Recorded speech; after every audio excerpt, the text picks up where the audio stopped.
Hello, and the One Lone Coder channel is back after the small Christmas break that I desperately needed, and I thought we would start 2021 with a really fantastic algorithm video. Let's take a look.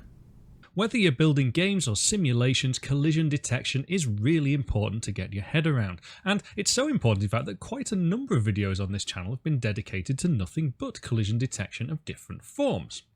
And it occurred to me that throughout all of these videos, the one form that we haven't covered is perhaps the simplest. It's circle versus rectangle collision detection. With the old console game engine platform game, we did rectangle versus rectangle in a tile-based world, and that was fine. We've even done arbitrary polygon collisions. We've done balls colliding with other balls, stop giggling. And I even demonstrated a way to perfectly handle rectangle versus rectangle collisions. And so I felt it was rather remiss of me to miss out this essential yet powerfully and beautifully simple algorithm. Now I know some of you will be thinking, oh but Javid, we expected MMO Part 4. Well, don't be too disappointed because this is vitally important to the MMO Part 4 video. I was prototyping over the Christmas break using the Raycast world to demonstrate the client-server setup that we've created so far.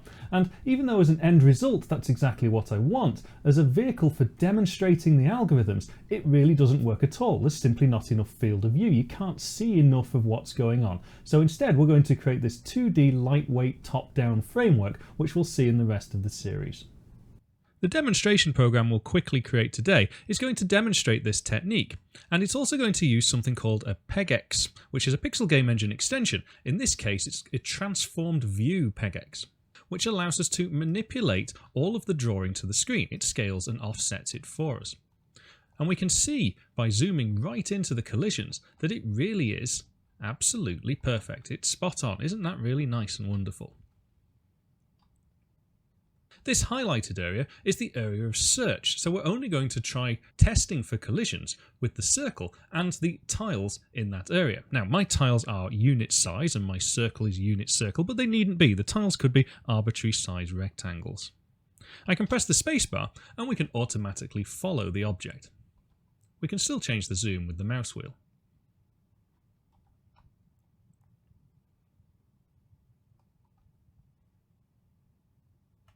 And this will be a nice and quick video because this technique is really simple, but it has countless advantages.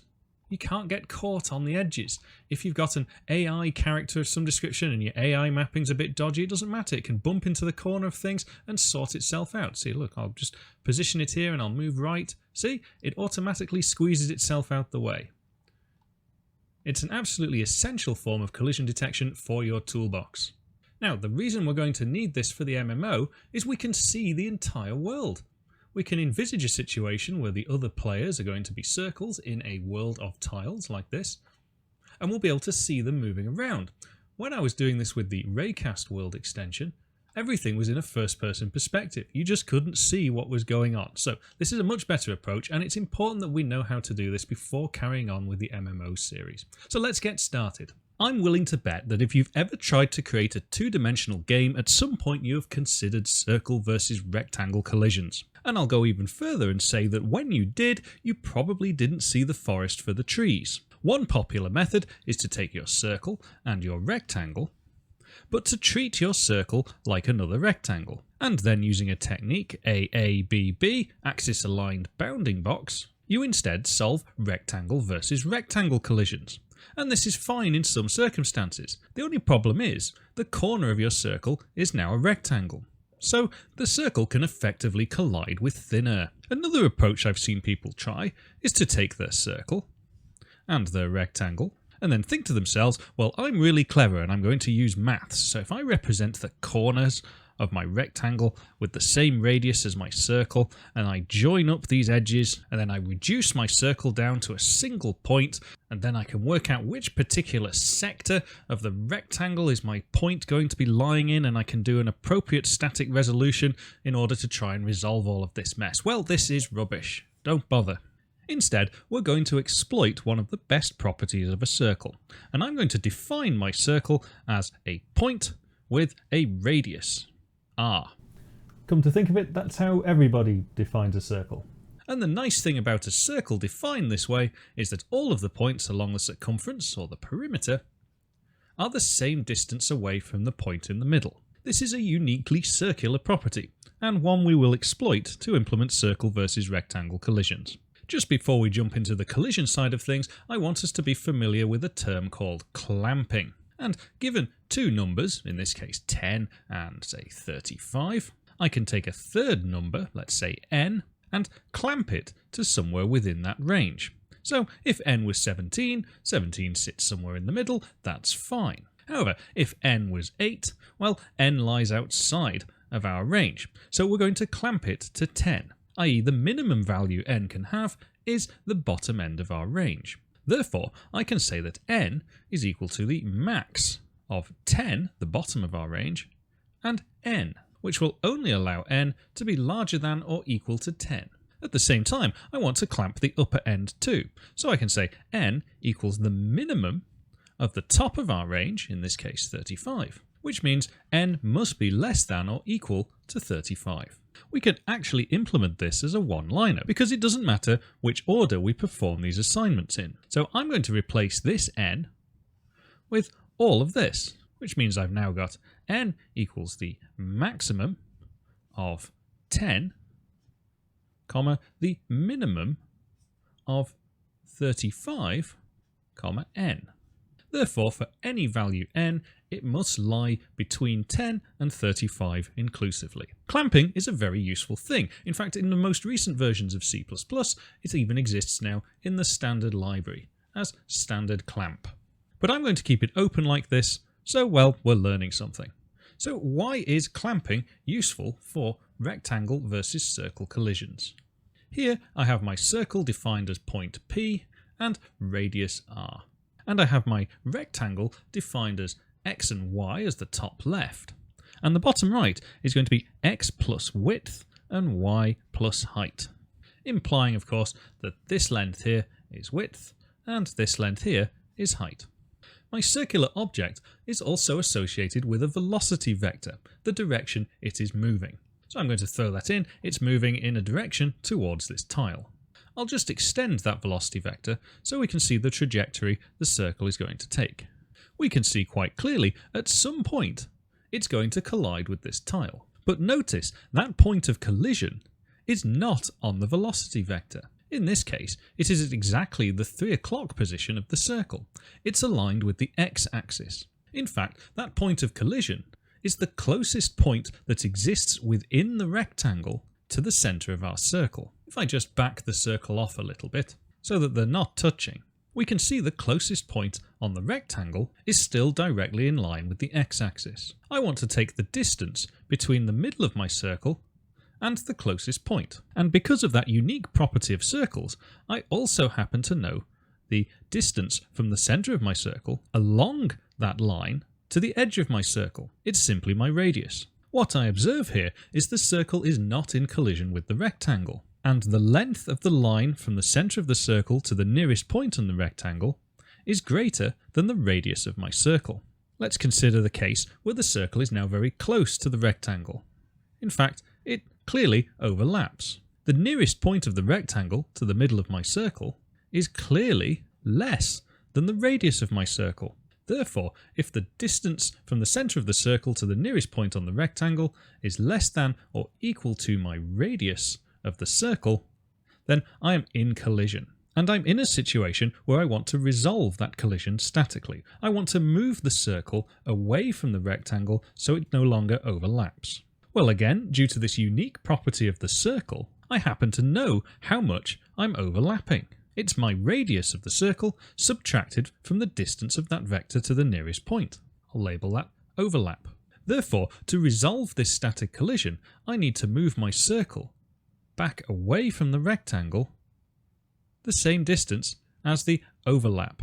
This too is very simple because my d vector is already normal to the side of the rectangle I've collided with.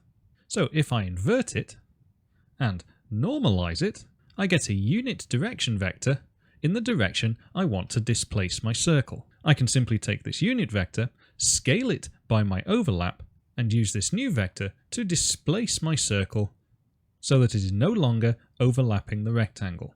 So what has this got to do with clamping? Well, perhaps some of you already realised, if I take the midpoint of my circle anywhere in this 2D space, for now let's just say the x-axis, so in this direction, the nearest point on my rectangle is defined by the size of my rectangle. I've effectively taken the x location of this point and clamped it to the bounds of the rectangle. And what I do for x, I also do for y. So just to recap, if we want to check if a circle is overlapping a rectangle, we need to create a vector to the nearest point that lies on that rectangle to our circle. Here I feed in the midpoint of our circle into our clamping equations, which gives me a vector that represents the nearest point somewhere on the surface of the rectangle to the middle of my circle. We can check to see if the magnitude of that vector is less than or equal to the radius of our circle, which tells us if a collision has occurred. We can then update our circle's mid-position by normalizing our nearest point vector to give us a normal vector of size 1. We can flip that so it's away from the rectangle, and we can scale it by the amount we've overlapped. And it's as simple as that. That will give us these lovely, accurate collisions between circles and rectangles. Now, since this is the first video of the year, there may be some people that are new to the channel, not that familiar with what goes on here. I'm going to be using a tool called the OLC Pixel Game Engine, which allows me to very simply draw pixels to the screen. On this channel, I try to show things in such a way that you can port them and implement them in other languages. So don't feel that because this is a C++ video using the OLC Pixel Game Engine, that that's the only way to do it. And so, as usual, I'm going to be using a blank Pixel Game Engine application. Here I've created a class called Circle versus Rect, which is derived from the Pixel Game Engine. And the user has to override two functions. OnUserCreate is called once at the start of our application, and OnUserUpdate is called every frame. In our main function, I'm creating an instance of this class. I'm using the construct function on the object to create a 640 by 480 pixel game engine where each in-game pixel is 2 by 2 screen pixels, and then I'm starting the engine. Now, I mentioned at the start that this particular demonstration is using what's called a PixelGameEngine Extension. This is a new one that I've created over the break called TransformedView. And the purpose of this extension is to wrap up all of the things that we usually spend time doing by hand in videos. So if we've got a world that we can pan around and zoom in and out of, well, normally we would write the code for that, but now it's all captured within this extension. And I'll quickly demonstrate just how simple this extension is to use. I'm going to create an instance of a tile transformed view object. The extension provides two types of transformed view. One is a native transformed view, which is just raw, and the other is this tile transformed view, which offers convenience functions when working with tile-based environments. For example, in OnUserUpdate, I'm going to clear the world to very dark blue. And then I'm going to call the draw circle routine of the transformed view, not the Pixel Game Engine, but the arguments passed to this draw circle function are exactly the same as those that you would pass through to the Pixel Game Engine. So this is just for a test. I'm going to draw a circle at the origin of our world. I'm going to give it a radius of 20 pixels, and that's all I'm going to do. In OnUserCreate, I'm going to initialize the transformed view with some starting parameters. I'm going to give it the size of the screen, and I'm going to give it the definition of how many screen pixels constitute one tile in our world. I've just added in this return true to OnUserCreate so it doesn't close down the application prematurely. Let's compile and take a look. What we see is a very large circle, but not much else of any use. It would be very useful if we could pan and zoom around this world, and this is exactly what the transformed view objects are for. We've covered panning and zooming in a separate video, and we've used it in quite a few. For panning, I'm going to be sensitive to the middle mouse button being pressed, released, and held. And you can see that we call methods directly on the transformed view, related to start pan, update pan, and end the pan. And all we need to pass in is the current mouse position. The transform view will handle the rest for us. We can also use the mouse wheel to zoom, so if we scroll with the mouse wheel we get a positive or a negative number, and we can tell the transform view to zoom at a particular location. So when we're zooming in, I want everything to multiply by 2, and when we're zooming out, everything is divided by 2. It will zoom centered around the mouse location. So this gives you that nice intuitive feel, like the one you get in Google Maps. So let's run the same application, now we've added panning and zooming.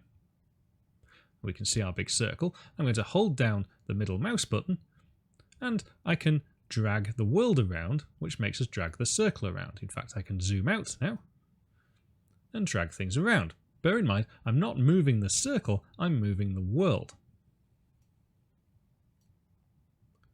TransformedView provides analogous functions for all of the PixelGameEngine functions. So you can use sprites, text, decals, drawing lines, and even some of the new bonus features we've added over Christmas quite happily. Our circle starts off really huge because we've defined our world as having tiles of 32 by 32 pixels. Well, when it's a tile transformed view, all of the coordinates that you specify are in tile space. So effectively, we're drawing our circle at location 0, 0, but with a radius of 20 tiles, and that's 20 times 32 pixels. Naturally, this all assumes the zoom level is 1, of course. Anyway, I just wanted to squeeze in transformed view because I think we'll be seeing a lot of it this year. But let's get back to the video in question, circle versus rectangle collisions. I'm going to represent an object in our world as a world object struct that contains a position and a velocity, and a radius. So by default, our radius of the circle is going to be half a tile. That would mean our circle, when drawn, is the equivalent of one whole unit tile in our world. And since I've got a definition for the object, I'm going to need an actual object itself. Object. Again, for newcomers to the channel, it's very common for me to use ASCII or text to represent in-game data. Now I know people have mixed opinions about that, but it actually is a really convenient way to edit things quickly. And so I'm going to represent the world as a string. There we go. Where empty space in the world is represented by the period symbol, and walls, or in this case occupied tiles, are represented by the hash. I need to know the size of this world when I'm doing calculations on it, so I'm going to store that in a VI2D. Now you've seen VF2D, VI2D is another vector 2D type, except this one stores integers. The vector 2D types are provided by the PixelGameEngine. In fact, if you see OLC in front of something, that is a PixelGameEngine namespace. So now that we have defined our object and we have defined the world, let's draw them.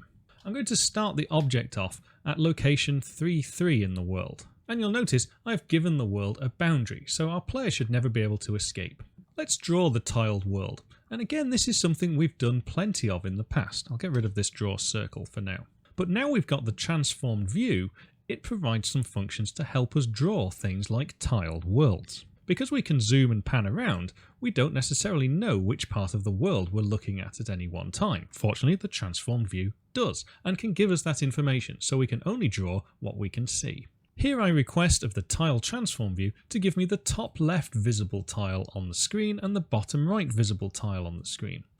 Of course, these tiles may be far bigger than the world that we've defined, so I can use the maximum and minimum functions of the vector 2D type to clamp to the world size. This makes sure that we can't index a particular tile in our world that isn't defined within our world string above. I'm then going to create a temporary vTile variable and have two nested for loops to iterate through all of these visible tiles. For each tile x and y coordinate, I'm going to use that information to index into our string. Now we've done this on every one lone coder video. We have y times width plus x. This is converting our 2D coordinate, which tile we are interested in, using the width of the world to change that 2D coordinate into a 1D index so we can access our string. Therefore, we can test if a tile at a particular location in the string should be visible or not. If it is visible, I'm going to draw its outline with the drawRect function. I'm going to draw it in white.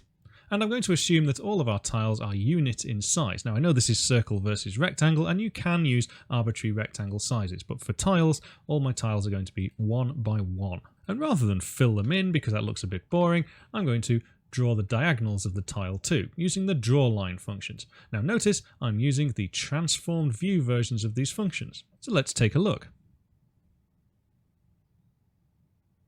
Here we can see, with not very much code now, we are starting to render that string that we defined earlier. And I can pan and zoom with the mouse. Convenient, huh? When we called the getTopLeft and getBottomRight functions of the transformed view, it's returning coordinates up here, for example, right now, that would be negative. That's why we clamped them with the vector min and max functions. So we're never sort of accessing bits of world that don't exist. We can zoom right out, and we can zoom in to obscene levels too. In fact, there's no limit. Well, there's a floating point precision limit. Well, drawing the tiled world wasn't very difficult at all. It's now time to draw our circle, which will be under user control. Drawing a circle, well, we've just did that before, it's quite trivial, but this time I'm going to draw the circle at the location of our object, and I'm going to give it the radius of our object too. I also want to draw some sort of directional indicator to show what the velocity of our object currently is. Well, firstly, I want to make sure that it does actually have a velocity. So I can use the mag squared function to see if that's greater than 0. That will tell me if the length of the velocity vector, well, is anything but 0. If it is, then, well, there is a velocity to draw. At which point, I'll call the drawLine function again, and the starting coordinate of my line will be the middle of my object, the middle of the circle, and the ending coordinate of the line will be the middle of the circle plus the velocity vector normalized times the radius. So this will draw a nice line from the middle of the circle to the circumference of the circle in the direction of the velocity vector. And I'm colouring that magenta. Let's take another look.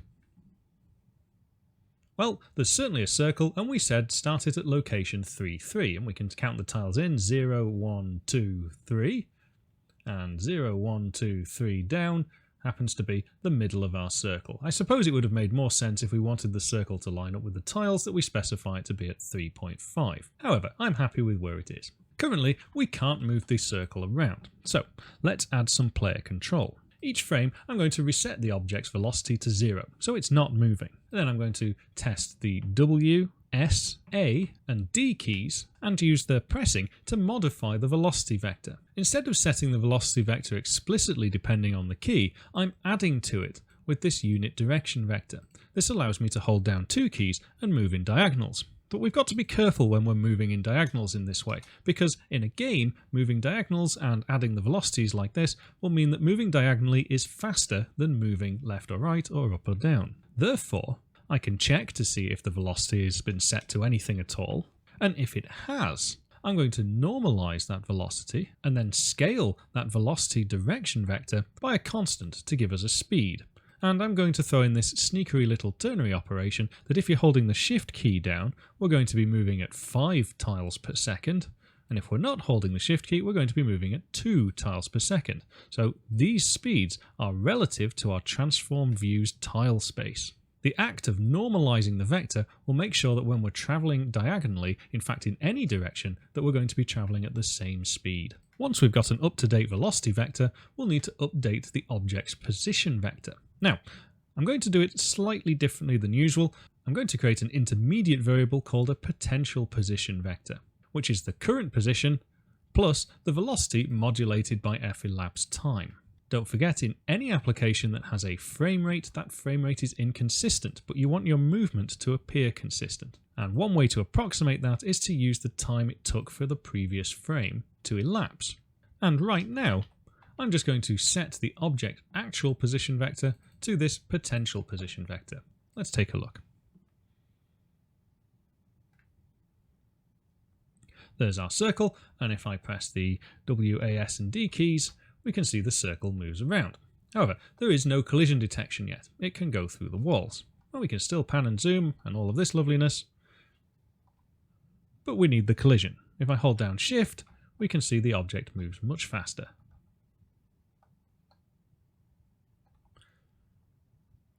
At the moment though, it's quite fiddly to follow the object and drag and pan with the mouse, so I'm going to add in a facility where we can have the camera automatically follow the object for us. To the class, I'm going to add a private boolean variable, bFollowObject, and I'll set up in onUserUpdate that if the space key is pressed, that we flip the value of the followObject variable. If we're following the object, then I don't want the mouse to be panning the screen.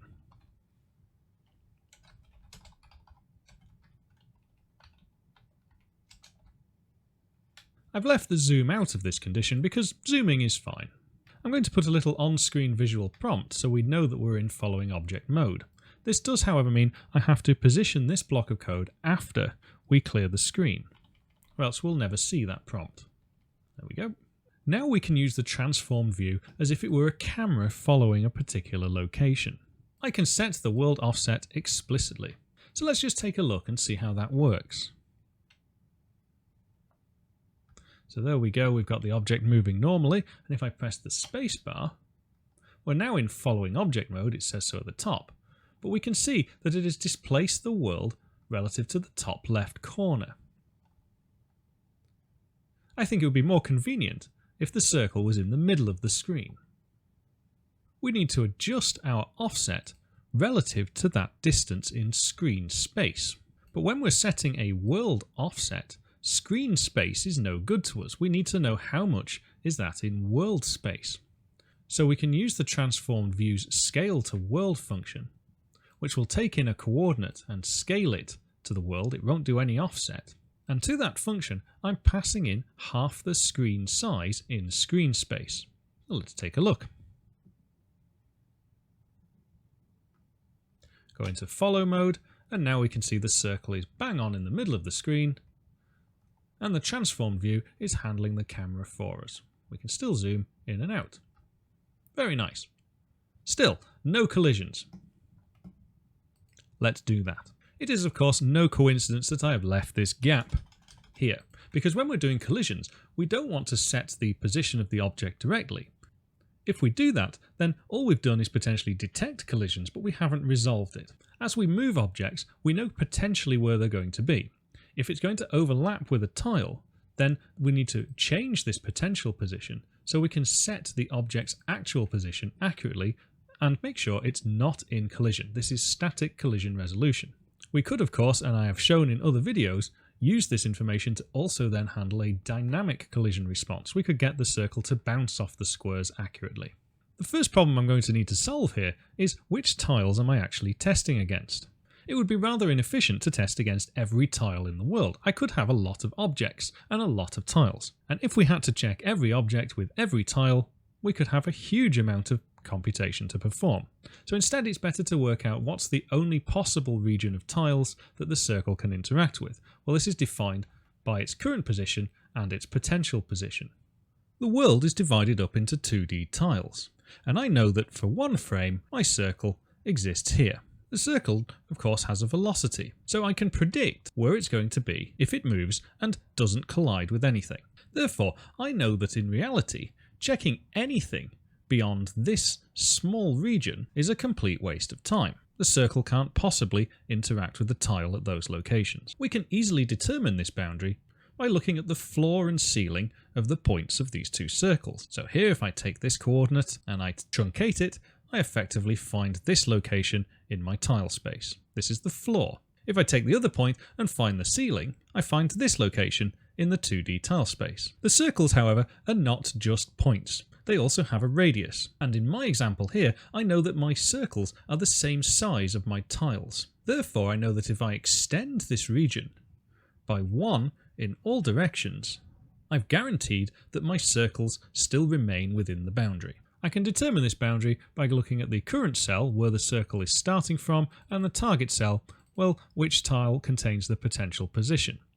These are in floating point domain and will be truncating by converting them to integer. I can then very quickly sort these into that boundaries top left and boundaries bottom right, because that's easier to scroll through.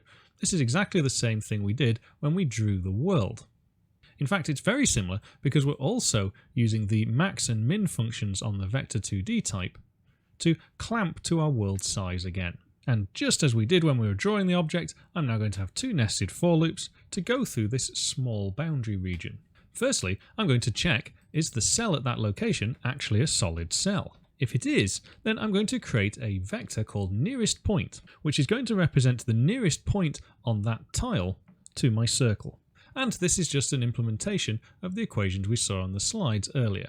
Because all of my tiles are unit size, the width and height values are just set to 1. Once I know the nearest point, I can create a ray to the nearest point, which is a vector from the circle centre to that point on the rectangle.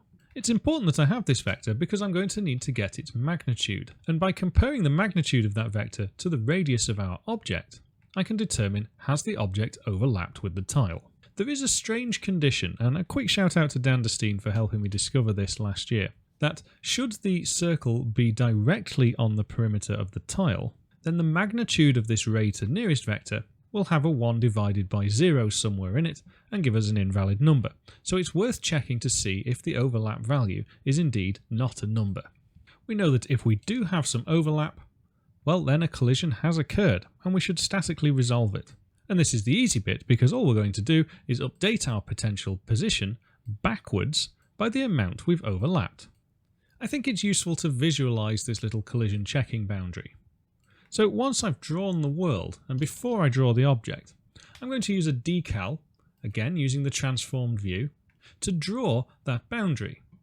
We know where its top left and bottom right coordinates are, and I'm going to draw it in a cyan colour, but with a large degree of transparency. So let's take a look. So now we can see the circle in a lighter blue rectangle. That blue rectangle represents the area of cells being checked for collision. And there we go, we've got collision in the x-axis is certainly working just fine. Let's try the other side, no problems at all. Up is fine, and down, let's have a look, just go straight down, there we go. The nice thing about this collision is just how well it hugs the corners. See, it's absolutely spot on, and we've not had to do any complicated circular mathematics. It's just fine. And I really like the fact that if you can clumsily crash your circle into the rectangle, it will automatically align it with the tiles. See? Very nice. This means we can have tunnels which are just one tile in size, and we're not getting stuck on the walls as we're sliding along. Zoomed out a bit too far there. Let's hold down the Shift key and move a bit quicker. In fact, let's also follow the object so we can see what's going on. I'm not going to win any Oscars for directing in this, am I? In fact, there is no way to make the circle enter any of the solid tiles. Well, there is a way. You may have noticed that this particular technique doesn't do any sweeping, which means there is a potential that if the object is travelling fast enough, i.e. per frame it is travelling more than one whole tile, then yes, the collision's not going to work. But that's a small price to pay for something which is so brilliantly and elegantly simple as this, and yet gives such a satisfying result too. It really, really is nice. Absolutely spot on precise. I really like it. And that's why I thought it was worthy of a video in its own right. And so there you have it, a nice and quick look at using a very simple algorithm to detect and handle static resolution of circles versus tiles, or rectangles. This technique plus the TransformedView PGEX is going to be quite important to understand for the rest of the MMO networking series. Now, just as a little extra bonus, the Pixel game engine itself has undergone some upgrades over the Christmas break. I'll talk about some of the specifics of those in a later video, but one of the ones I wanted to start using straight away this year was the ability to actually try these demos in real time for yourself without needing to compile the C++ code. The Pixel game engine is now compilable to WebGL. You can take your C++ program and just run it straight in the browser. And I've provided a link for this demonstration in the description below. If you've enjoyed this video, give me a big thumbs up please and have a think about subscribing. I'll put the source code on the GitHub. Come and have a chat on the Discord server. I wish you a very happy new year. It's starting 2021. Let's make it better than the last one. And I'll see you next time. Take care.